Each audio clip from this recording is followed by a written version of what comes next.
हरे कृष्णा, राधे राधे। चतुर्मास शुरू होने के लिए जा रहा है। चतुर्मास के जो ये 4 महीने होते हैं, पूजा पाठ, जप तप, दान और कोई भी ऐसा धार्मिक कार्य करने के लिए ये समय बहुत ही पुण्यदायक होता है। अच्छा, अगर इस समय में कोई भी पुण्य कर्म करते हैं, जैसे पूजा पाठ आदि करते हैं, दीपदान करते हैं, दान करते हैं, तो इसका जो है कई गुना अधिक होकर के पुण्य फल हमें प्राप्त होता है। तो इस समय को ऐसे ही नहीं जाने देना है। आप जो है कोई ना कोई नियम तो चतुर्मास में जरूर से लेकर के रखें। देखिए, चतुर्मास के बहुत सारे नियम होते हैं जो कि हर कोई जो है सभी नियमों का पालन नहीं कर सकता है। तो आज मैं आपको इस वीडियो में बताऊंगी कि चतुर्मास में कौन से सरल नियम हैं जिनको कि आप ले सकते हैं और पूरे 4 महीने बड़े आसानी से इन नियमों का पालन आप कर सकते हैं। अगर वीडियो पसंद आए तो लाइक शेयर जरूर से कीजिएगा। चैनल पर पहली बार आए हैं तो प्लीज चैनल को सब्सक्राइब जरूर से कर लीजिएगा। देखिए, चतुर्मास के जो नियम होते हैं वो देवशयनी एकादशी से शुरू हो जाते हैं। बहुत सारे भक्त पूर्णिमा से भी नियमों को शुरू करते हैं, लेकिन अधिकतर जो है चतुर्मास के जो भी नियम होते हैं वो देवशयनी एकादशी से शुरू किए जाते हैं। इन 4 महीनों में भगवान श्री हरि नारायण सोते हैं, वो योग निद्रा में चले जाते हैं। तो इसीलिए कोई भी शुभ और मांगलिक कार्य नहीं होता, जैसे गृह प्रवेश, मुंडन, शादी, विवाह, जनेऊ संस्कार, कुछ भी इन 4 महीने में नहीं होता है। लेकिन इन 4 महीने में पूजा पाठ, नाम जाप, दान करना और दीप दान करना बहुत ही शुभ और उत्तम माना जाता है। तो इस समय को हमें ऐसे ही नहीं जाने देना है। आप ज़्यादा नियम नहीं ले सकते हैं, तो आप 2 या 3 नियम तो जरूर से ही चतुर्मास के लें और उनको जो है पूरे नियम के साथ आप जो है 4 महीने तक अच्छे से पूरा करें। क्योंकि ये जो समय है ना, पूजा पाठ के लिए, नाम जाप के लिए बहुत ही उत्तम समय होता है। इस समय में आप जो अगर थोड़ा सा भी कोई नियम लेते हैं ना, तो उसका जो पुण्य फल है वो हमें कई गुना अधिक होकर के प्राप्त होता है। अच्छा, देखिए, चतुर्मास का जो पहला महीना होता है वो सावन का होता है और सावन का महीना भगवान शिव को और माता पार्वती जी को समर्पित होता है। तो इस महीने में आप भगवान शिव की पूजा आराधना जरूर से करें। अच्छा, देखिए, सावन का जो महीना होता है ना, इसके आप व्रत कर सकते हैं, पूरे महीने के भी आप व्रत कर सकते हैं, लेकिन कोई भी बड़ा व्रत जो है आप इन 4 महीने में शुरू नहीं कर सकते हैं। अब सबसे पहले बात करते हैं कि इस चतुर्मास में मतलब कि 4 महीने में पूजा कैसे करनी है। तो देखिए, सबसे पहले आपको जो है अपने इष्ट भगवान का पूजन करना है।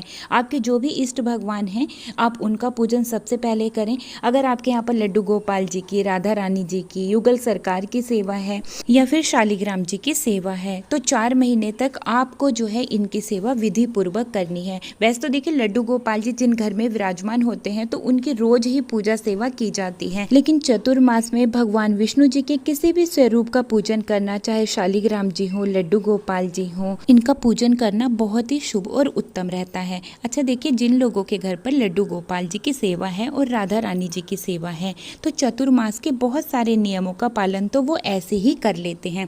देखिए, चतुर्मास में श्री हरि भगवान विष्णु जी की पूजा सेवा करना बहुत ही शुभ और फलकारी रहता है। तो हमारे जो कान्हा जी हैं वो भी हमारे श्री हरि भगवान विष्णु जी का ही स्वरूप है।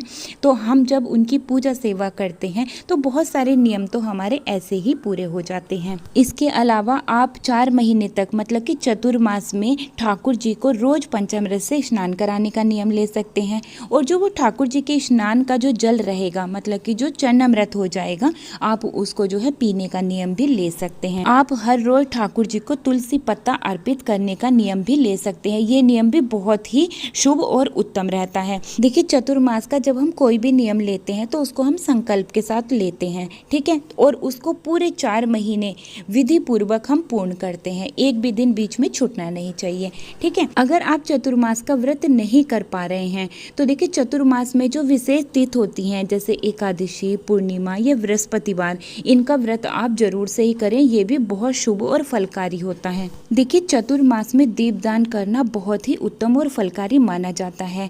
तो दीपदान आप सुबह जो है सूर्य उदय से पहले करें और शाम को सूर्य अस्त होने के बाद में दीपदान आप कर सकते हैं। अच्छा, जो देव वृक्ष होते हैं उन पर भी आप जो है दीपदान कर सकते हैं, जैसे केले का वृक्ष, तुलसी जी का वृक्ष, समी वृक्ष, पीपल का वृक्ष, आंवले का वृक्ष, ठीक है। इन वृक्षों में आप जो है हर रोज नियम से दीपदान करने का नियम ले सकते हैं। देखिए, जिनके घर पे ठाकुर जी की सेवा होती है तो वो जो है तुलसी पूजा तो रोज करते ही हैं, तो आप जो है इस चतुर्मास में तुलसी पूजा का नियम भी ले सकते हैं। तो तुलसी पूजा आपको सुबह बहुत जल्दी उठ के करनी होती है। तो 4 महीने तक आप जो है तुलसी माता की सेवा जरूर से करें, उनमें दीपदान करें, उनको जल से आप सींचें। ये बहुत ही शुभ और उत्तम नियम रहता है। अच्छा, आप रोज सुबह सूर्य उदय से पहले उठ के स्नान करने का नियम भी ले सकते हैं और जो है सूर्य देव को अर्घ देने का नियम भी आप ले सकते हैं। हर रोज आपको सुबह सुबह सूर्य देव को अर्घ जरूर से ही देना चाहिए। रोज भगवान की परिक्रमा करने का आप नियम ले सकते हैं। अगर आपके घर के आसपास में कोई मंदिर है ना, तो वहाँ पर जाकर आप ठाकुर जी के या भगवान शिव जी का मंदिर है, कोई भी मंदिर है, वहाँ पर जाके आप दीपदान करने का नियम भी ले सकते हैं। ये नियम भी बहुत ही उत्तम रहता है। इसके अलावा आप घर पर हर रोज़ हवन करने का, होम करने का नियम भी ले सकते हैं और आप जो है दान करने का नियम भी ले सकते हैं। ठीक है, चाहे आप 5 रुपये दान करें, लेकिन आप जो है 4 महीने अगर दान करने का नियम लेते हैं तो आपको जो है हर रोज़ दान करना है। या आप ऐसे भी कर सकते हैं, जैसे आप जो है 5-5 रुपये इकट्ठा करें और फिर जो है आप 1 हफ्ते में कुछ ऐसा सामान लाकर किसी ज़रूरतमंद को दान में दे सकते हैं। देखिए, दान हमेशा अपनी सामर्थ्य के अनुसार करना है, तो आप जितना हो सके उतना आप दान कर सकते हैं। अच्छा, चतुर्मास में जो है तेल का त्याग कर देना चाहिए। आपको शरीर पर तेल नहीं लगाना चाहिए। हर रोज प्रभु के सामने आप जो है दीप अर्पित करें और प्रभु की आरती जरूर से करें। देखिए, ऐसा कहा जाता है जो कि इन 4 महीने में, मतलब कि चतुर्मास में नमक का त्याग करते हैं, नमक नहीं खाते हैं, तो उनकी सभी मनोकामनाएं ठाकुर जी जल्दी से पूरी कर देते हैं। अच्छा, आप रोज वेद, पुराण, शास्त्र, भागवत जी, भगवत गीता इनको पढ़ने का नियम ले सकते हैं और नाम जाप का नियम आप जरूर से ही लें। और हर रोज जो है आप हो सके तो अधिक से अधिक नाम जाप करने की कोशिश करें। देखिए, मैंने जो ये आपको नियम बताए हैं ना, ये एकदम साधारण नियम है। इनको हर कोई ले सकता है और पूरे 4 महीने के लिए बड़ी आसानी से पूरा कर सकता है।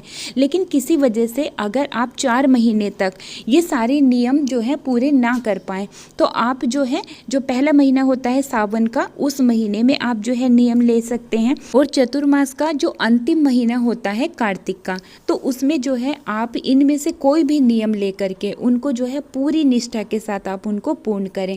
क्योंकि देखिए, ये जो 4 महीने का समय होता है ना, ये पूजा पाठ, नाम जाप के लिए, कोई भी धार्मिक कार्य करने के लिए बहुत ही शुभ और उत्तम समय होता है। तो इस समय में जितना ज़्यादा से ज़्यादा हो सके हमें धार्मिक कार्य करने चाहिए, हमें पुण्य कर्म करने चाहिए, क्योंकि इसका जो फल है ना, वो अनंत गुना होकर के हमें प्राप्त होता है। ठीक है, तो ये जो मैंने कुछ साधारण से नियम आपको बताए हैं, इनमें से आप जो है अपने शरीर की सामर्थ्य के अनुसार और अपनी जो है इच्छा के अनुसार नियमों को ले सकते हैं और 4 महीने के लिए जो है आप उसको विधि पूर्वक पूर्ण जरूर से करें। उम्मीद करती हूँ आज की वीडियो आप सभी को बहुत पसंद आई होगी। वीडियो अच्छी लगी है तो लाइक शेयर जरूर से कीजिएगा। श्री राधे राधे।